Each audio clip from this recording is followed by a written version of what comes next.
औज़ुबिल्लाहि मिनश्शैतानिर्रजीम बिस्मिल्लाहिर्रहमानिर्रहीम। नाज़रीन किराम, अशरफ आसमी एडवोकेट आपकी खिदमत में हाज़िर है। नाज़रीन, आज हम बात करेंगे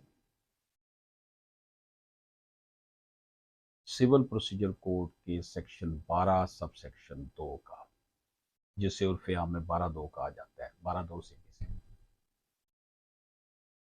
इसमें जो टॉपिक में चीज़ डिस्कस होनी है वो ये है कि अगर कोई फ्रॉड के ज़रिए डिग्री ली जाए, फ्रॉड के ज़रिए कोई फैसला सिविल कोर्ट से हासिल कर लिया जाए, उसको सेट असाइड करवाने के लिए, उसे ख़त्म करवाने के लिए, उसको डिसमिस करवाने के लिए, उसे खारिज करवाने के लिए अदालत में जो प्रोसीजर अडॉप्ट किया जाएगा, उसके लिए जो सबसे बेस्ट वे है, और भी वे हैं वो मैं आगे जाकर आपसे डिस्कस करूँगा, लेकिन ये जो वे है सेक्शन 12(2) का, ये सबसे बेस्ट है, कंसिडर किया जाता है। तो जो डिग्री अगर फ्रॉड के ज़रिए ली जाए तो उसमें section 12 sub section 2 civil procedure code का उसको अट्रैक्ट करता है, वो लगेगा।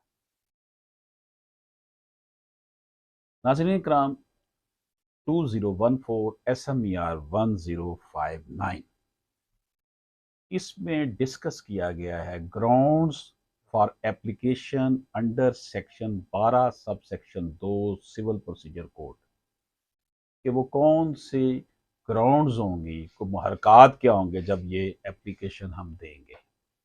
सच an application could only be made on the ground of fraud और मिसरिप्रेजेंटेशन और an order of decree was pass by court lacking jurisdiction. ये एप्लीकेशन हम उस वक्त देंगे जब अदालत ने कोई डिग्री जारी की है, कोई फैसला जारी किया है, इस कि फ्रॉड के ज़रिए उस अदालत को फ्रॉड लगाकर फैक्ट्स को कंसील कर कर अदालत से फैसला लिया गया है, या फिर अदालत मजाज नहीं थी, उसके पास अख्तियार समात नहीं था इसके दावे का, जो उसने दावे की डिग्री जारी कर दी है। इन हालात में 2014 SMER 1059 कहता है कि ये एक मुहर्रक बनेगा, एक वजह बनेगी, ग्राउंड्स बनेगी application under section 12 sub section 2 देने की। नाज़रीन इकराम, जो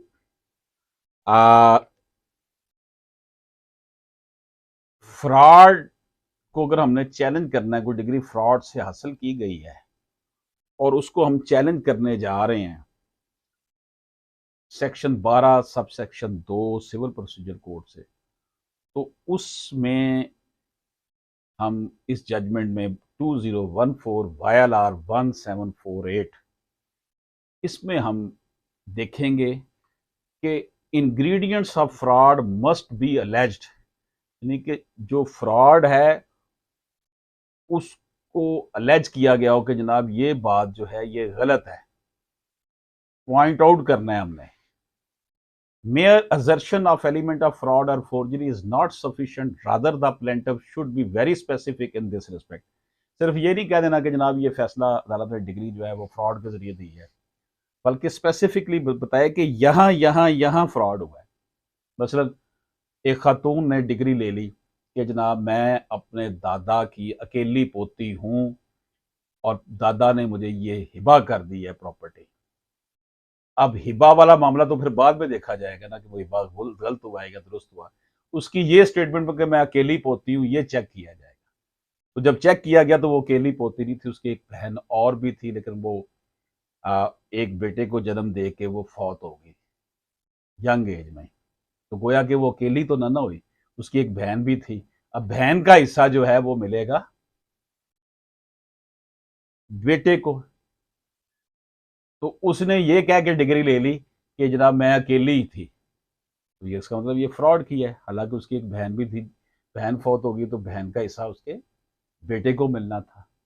तो ये स्पेसिफिक बताना है हमने कोर्ट को कि जनाब ये वजह बनी है, ये नहीं कह देना जी फ्रॉड से हुआ है जी, वो फ्रॉड का स्पेसिफिकली हमने खास तौर पर बताना भी है। तो हमने क्या देखा इसमें 2014 YLR 1748 में कि हमने ख़ास तौर पर बताना है स्पेसिफिकली कि ये फ्रॉड हुआ है, जो फैसला लिया गया फ्रॉड के ज़रिए। नाज़रीन इकराम, 2015 SMER 615 में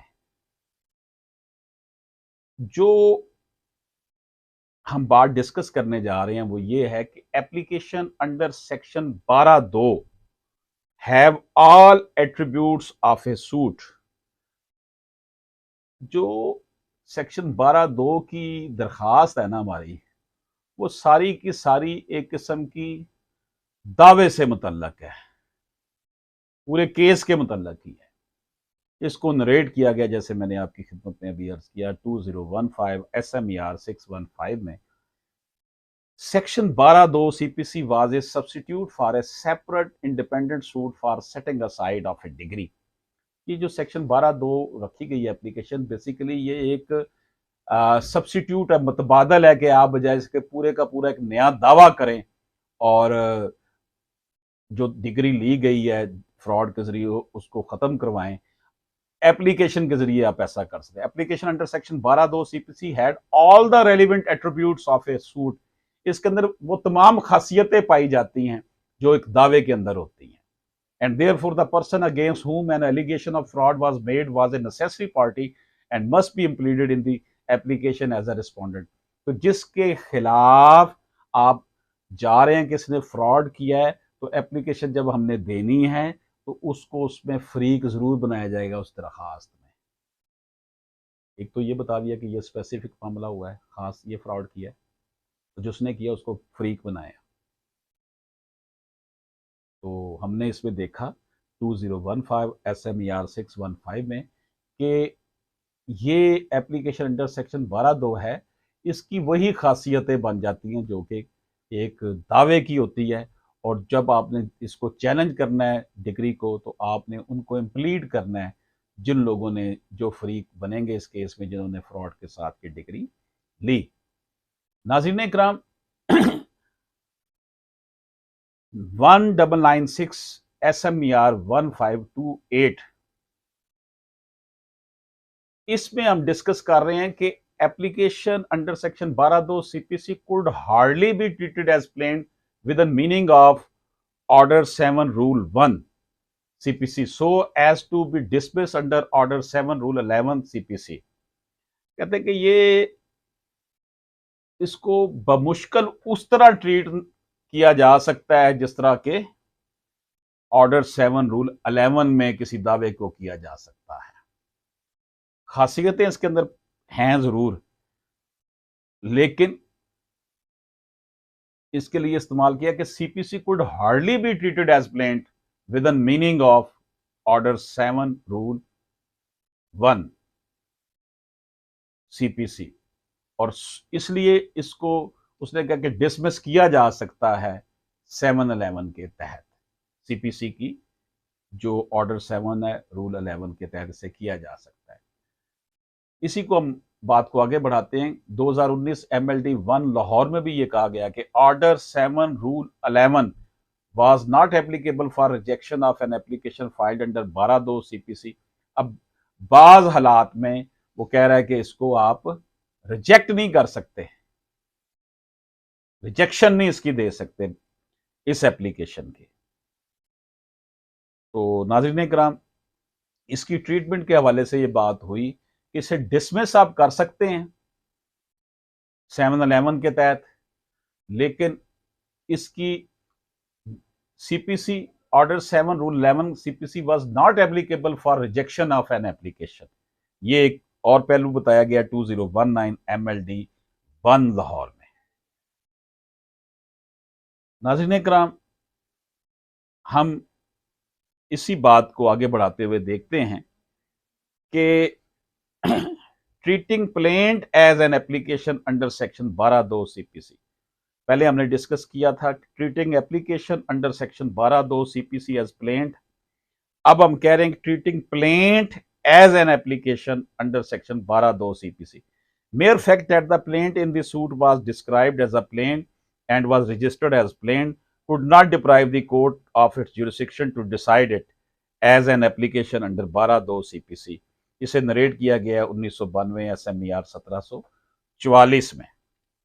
नाज़रीन इकराम, 1984 SMER 586 में ये नरेट किया गया है, और इसमें मजीद भी आपको जजमेंट्स आगे जाकर मैं बताता हूं कि कौन है जो एप्लीकेशन फाइल कर सकता है 12(2) की। 12(2) CPC की एप्लीकेशन कौन कौन फाइल कर सकता है। इस हवाले से पहली बात तो ये है कि एनी पर्सन, वेदर पार्टी और not, legislator purposely use word person only and not intended to restrict right of filing application under section 12(2) CPC only to judgment debtor or his successor in trust or a person who was party thereto।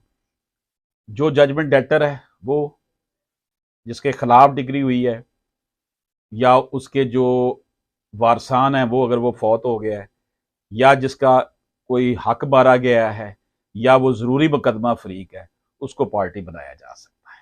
इसको narrate किया गया 1984 SMER 586 में। अब एक और point इसमें जो discuss हुआ है 2016 YLR and 203 लाहौर में, कि no condition has been imposed under section 12(2) CPC that all person interested in getting degrees set aside must join proceeding। ये जरूरी नहीं है कि जिन जिन लोगों को इससे कोई मुफाद वाबस्ता था 12(2) के तहत, उन सबको पार्टी बनाया जाए। Every person is allowed under section 12(2) CPC to challenge validity of judgment and decree और ऑर्डर। हर बंदा जिसके मफादात को जद पहुंची है वो इस डिग्री को चैलेंज कर सकता है 2016 YLR N203 लाहौर के तहत। नाज़रीन इकराम, हम देखते हैं कि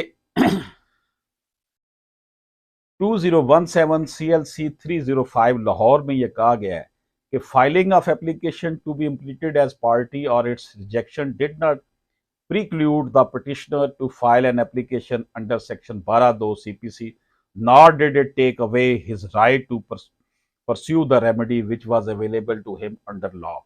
यानी कि आप को किसी भी फरीक को इसमें पार्टी बनाने से कोई चीज नहीं रोक सकती अगर उसके हकूक को इन्फ्रेंज किया गया है। नाज़रीन इकराम, हम डिस्कस कर रहे हैं प्रोसीजर टू डिसाइड एप्लीकेशन।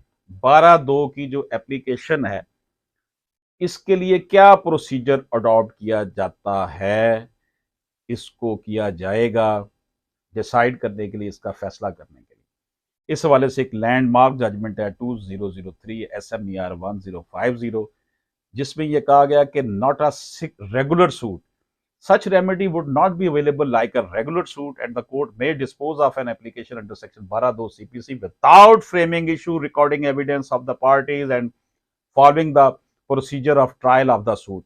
तो जनाब, ये रेगुलर सूट नहीं है। आपने एप्लीकेशन दी, अगर कोर्ट समझती है कि ये डिग्री गलत हुई है, वो फौरन ही उसका फैसला कर सकती है बगैर एविडेंस लिए, बगैर इशू फ्रेम किए हुए। इसी तरह इसी जिमन में के प्रोसीजर टू डिसाइड एप्लीकेशन में हम देखते हैं 2017 CLC 1601 लाहौर में यह कहा गया है कि when evidence is not required, when fraud was apparent and visible from the record, then it was not necessary to record evidence for deciding application under section 12(2) CPC। जब ये बिल्कुल क्रिस्टल क्लियर हो, रिकॉर्ड बता रहा हो कि जनाब ये जाली डिग्री हुई है, तो फिर एविडेंस लेने की जरूरत नहीं है, उसे देकर फैसला कर देंगे रिकॉर्ड को। अब इसका जो तीसरा पहलू है 2008 SMER 236 पे से नरेट किया गया है कि 12(2) का फैसला करते हुए अगर एविडेंस रिक्वायर्ड है, then application under section 12(2) CPC containing serious allegation of forgery and fraud could not be decided without recording of evidence। ऐसी सूरत हाल बन जाए कि सीरियस एलिगेशन लग गए हैं और बगैर एविडेंस के वो फोर्जरी जो की गई है नहीं साबित हो सकती, तो फिर एविडेंस ली जाएगी। तो ये हमने procedure to decide application of 12(2) CPC को देखा 3 जजमेंट्स की मदद से 2003 SMER 1050, जिसमें कहा था कि ये कोई रेगुलर सूट नहीं है, इसको बगैर इशू फ्रेम किए बगैर, एविडेंस रिकॉर्ड किए से डिसाइड किया जा सकता है। इसी तरह हमने देखा कि जब एविडेंस रिक्वायर्ड नहीं है, अगर इतना क्रिस्टल क्लियर है, रिकॉर्ड ही बता रहा है, तो आप उसको बगैर एविडेंस के कर सकते हैं डिसाइड, जिसके लिए 2017 CLC 1601 लाहौर को में नरेट किया गया। और अगर ये कहा गया 2008 SM या 236 में कि अगर तो फोर्जरी जो है वो बड़ी ज़्यादा है, सीरियस एलिगेशन है, उसके लिए माइन्यूटली देखना पड़ेगा, तो फिर एविडेंस को देखा जाएगा, एविडेंस रिकॉर्ड किए जाएंगे। नाज़रीन इकराम, हम देख रहे हैं 12/2 CPC के हवाले से कि फ्रॉड के लिए डिग्री ली जाए तो उसे कैसे कैंसिल करवाना है। तो dismissal of application fourth with PLD 2008 supreme court 591 में यह कहा गया है, where no case of fraud or misrepresentation was made out and ground for setting aside the degree was not at all such ground as narrated by section 12(2) CPC but pertained to the merits of the case, application under section 12(2) CPC was liable to be dismissed। जहां पर no case of fraud or misrepresentation was made out, fraud या misrepresentation का जो है वो case ना बन रहा हो, and ground for setting aside the degree was not at all such ground, 12(2) CPC के तहत जो ग्राउंड्स बताई गई हैं उसके मुताबिक भी जो है वो ना उतर रहा हो, but pertain to the merits of, अगर केस के मेरिट्स ये बताते हैं तो 12(2) के तहत मेरिट की बुनियाद पर आप जो है वो डिग्री को सेट असाइड कर सकते हैं। ये हमने देखा है dismissal of application fourth with. नाज़रीन किराम, 12(2) के तहत, फ्रॉड के तहत की जाने वाली डिग्री को how to prove plea of fraud, हमने फ्रॉड की प्ली को कैसे साबित कर सकते हैं, इस हवाले से एक लैंडमार्क जजमेंट है 2012 CLC 1846 2012 CLC 1846, how to prove plea of fraud। It is settled law that a person who takes a plea of fraud must prove each and every aspect of the fraud। अगर कोई बंदा कहता है कि ये fraud से degree ली गई है तो उसको फ्रॉड का एक एक पहलू बयान करना पड़ेगा, कहां से फ्रॉड हुआ है। When fraud is the basis of the action or defense, then it is particulars have to be furnished। जो भी इसके पहलू हैं वो बयान किए जाएंगे, तब फ्रॉड को साबित किया जा सकेगा। नाज़रीन इकराम, यहां पर अब हम डिस्कस कर रहे हैं कि ऐसी डिग्री जो कॉन्सेंट डिग्री हो, जो कॉन्सेंट से फ्री कैन ने कहा हो जी ठीक है इसे डिग्री कर दें, मुझे कोई इतराज नहीं है, तो अगर 12(2) की एप्लीकेशन अगेंस्ट कॉन्सेंट डिग्री दी जाए तो उस हवाले से 2016 YLR N 2003 लाहौर में ये कहा गया है, 2016 YLR N 203 लाहौर में ये कहा गया है कि petition under section 12(2) CPC is maintainable against consent decree. अगर रजामंदी से भी कोई डिग्री करवाई गई है ना, हो सकता है किसी एक, वैसे रजामंदी से हो गई है, बंदे 2-3 उसमें इंटरेस्टेड पार्टीज थी वो हो गई, लेकिन किसी एक का राइट जो इन्फ्रिंज हो रहा है तो फिर वो भी कॉन्सेंट डिग्री को भी जो है वो करवाया जा सकता है सेट असाइड। नाज़रीन इकराम, हम 12(2) CPC की जब बात करते हैं तो उसमें एक बड़ा अहम पॉइंट ये भी है जो कि अब डिस्कस कर रहे हैं हम 2013 YLR 1308 लाहौर में, कि क्या सेकंड एप्लीकेशन मेंटेनेबल है या नहीं मेंटेनेबल 12(2) की। When applicant had filed application under section 12(2) CPC before trial court and it was dismissed, आपने 12(2) की दरखास्त दी, वो डिसमिस हो गई, then क्या होगा? The applicant was bound under law to challenge the dismiss order before a higher forum। उसके बाद उसने हायर फोरम पे वो लेकर जाना है। Applicant in the present case had filed another application before high court which was not maintainable। उसने एक और दरखास्त हाई कोर्ट में दाखिल कर दी जो कि मेंटेनेबल नहीं है, सेकंड एप्लीकेशन मेंटेनेबल नहीं है, जब 12(2) की दरख्वास्त खारिज हो जाती है तो फिर आपने रिवीजन में जाना होता है। इसमें सेकंड एप्लीकेशन मेंटेनेबल नहीं है, रिवीजन बनेगी, रिवीजन में हम जाएंगे। नाज़रीन इकराम, जब हम 12(2) सिविल प्रोसीजर कोड की बात करते हैं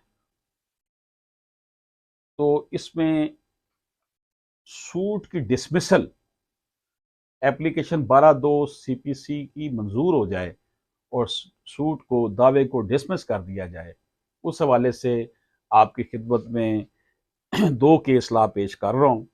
पहला केस ला है 2015 SMER 1708, dismissal of suit while allowing application under section 12(2), where there is a controversy of facts or of law between the parties in main list while accepting the application under section 12(2) CPC, the suit could not and should not be dismissed।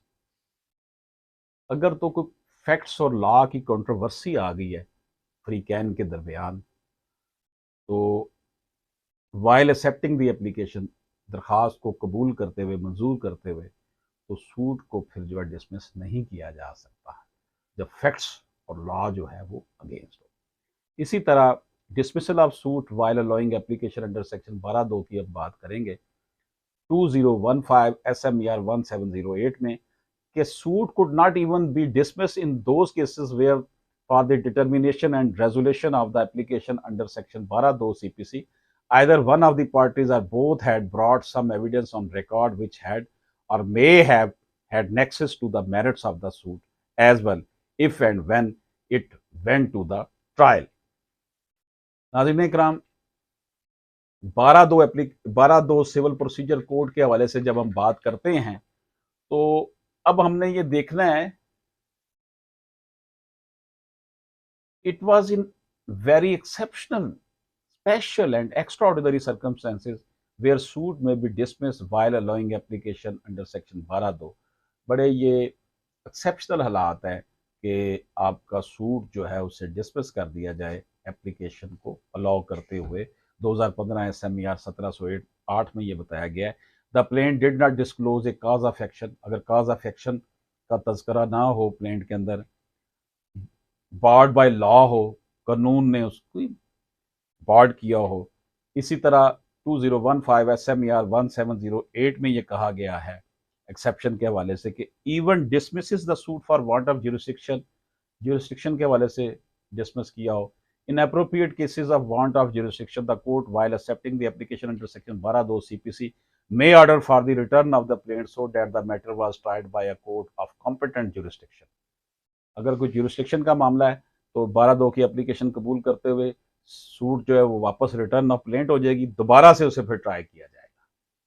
नाज़रीन करम, limitation की जब हम बात करते हैं तो 2019 PLD 504 SC में यह कहा गया है कि in terms of article 181 of first schedule to the limitation act 1908, the period of limitation to file an application under section 12(2) CPC would be 3 years, and the crucial starting point for the period of limitation would be the date when the Pune decision based on fraud and concealment was passed। Fraud का जब आपको पता चलेगा उसके 3 माह बाद तक आप 3 साल तक आप केस कर सकते हैं। इस हवाले से एक और जजमेंट है PLD 2019 SC 504, article 181 of the Limitation Act 1908 would apply to such application and period for 3 years provided there under could be calculated from date of knowledge of alleged fraud।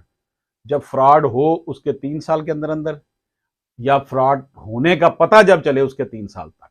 वही बात जो मैंने पहले आपकी खिदमत में पेश की।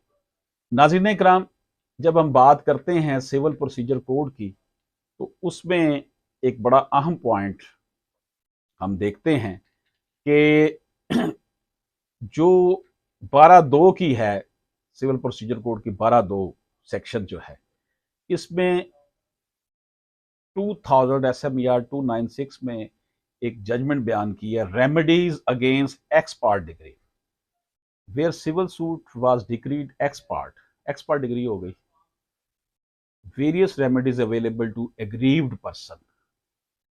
अगर एक्स पार्ट डिग्री ली गई है तो बहुत सी रेमेडीज हैं जो कि मुतासरा फरीक उसको इस्तेमाल कर सकता है, जिसमें जो एक तो 12(2) की है एप्लीकेशन, ठीक है जी, और इसमें 12(2) की एप्लीकेशन के साथ साथ इस पे जो एक और बड़ा इंपॉर्टेंट फैक्टर है वो हमारे सामने जो है वो ये है, ऑर्डर 9 रूल 13 के तहत भी आप एप्लीकेशन दे सकते हैं। उसके अलावा under section 96 sub section 2 CPC के तहत भी एप्लीकेशन दे सकते हैं। उसके अलावा हमारे पास जो है वो petition for review under section 114 read with जो है वो इस हवाले से CPC का पिटिशन एक दायर कर सकते हैं हम ऑर्डर 13 के हवाले से भी। तो नाज़रीन इकराम, application under section 12(2) when any other remedy exhausted,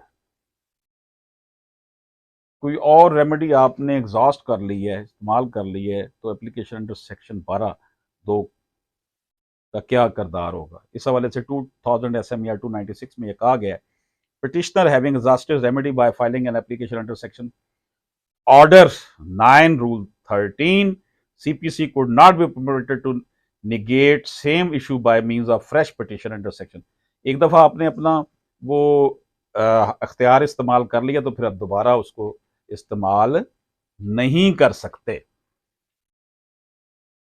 section इसमें एक बड़ी इंपॉर्टेंट जजमेंट है 2017 SMER 831।